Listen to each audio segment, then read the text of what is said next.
Bago lumahok sa ika-44 at ika-45 ASEAN Summit and related summits sa Lao People's Democratic Republic, binisita muna ni Pangulong Ferdinand R. Marcos Jr. ang Filipino community sa Vientiane. Ito ang kauna-unahang beses ni Pangulong Marcos sa naturang bansa.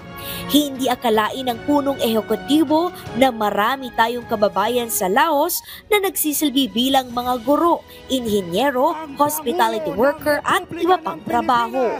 Nagulat ako, sinabi hindi. Ang dami nating mga kababayan doon. At ganito ang kanilang trabaho, ganito ang kanilang mga ginagawa.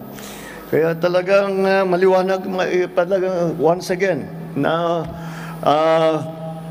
nakita ko ang katunayan na yung Pinoy talaga kahit saan mo ilagay. Sisikat at sisikat. We are so proud of all of you and for all the things you did and for all the ways that you project the Philippines. Nasa 2,000 ang mga Pilipino sa Lao. 400 ang dumalo sa event, kabilang ang 10 taonang teacher sa Lao na si Aaron Inventor.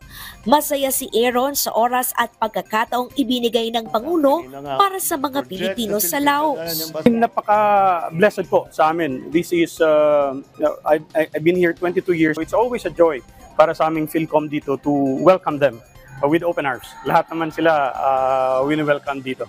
So it's a blessing for us na maka-fellowship namin yung ating Pangulo BBM. Kasama sa prioridad ni Pangulong Marcos Jr. ang pagtulong sa mga overseas Filipino workers at mga Pinoy abroad. Patunay dito ang pagtatag ng Department of Migrant Workers na nakatutok sa kapakanan ng mga OFW at pagpaparami ng DMW office gaya ng itatayo sa Southeast Asia sa Bangkok, Thailand. Patuloy namin ginagawa, prioridad ang mga OFW upang aming maitaguyod at protektahan ang inyong karapatan at kapakanan. Sisiguraduhin po natin na ginagalang sa buong mundo ang inyong employment at basic human rights. Rinireview po, rinirepaso ang mga kontrata. Sinisiguradong akma o wasto ang sahod sangayon sa batas ng host country at ng Pilipinas. Bilang pagpupugay sa mga Pinoy, nag-alay ang Filipino singer-songwriter na si Florante ng kanta para sa ating mga kababayan. Tatanda at lilipas din ako, ngunit mayroong awitin. Sa mga minamahal kong Pilipino dito sa Laos, sana ay pagpalain kayo ng Diyos. Ipagpatuloy po ninyo ang inyong mabuting gawain at sa inyong pagbigay dangal sa Pilipinas. Sa lahat ng inyong ginagawa, maraming salamat sa inyo.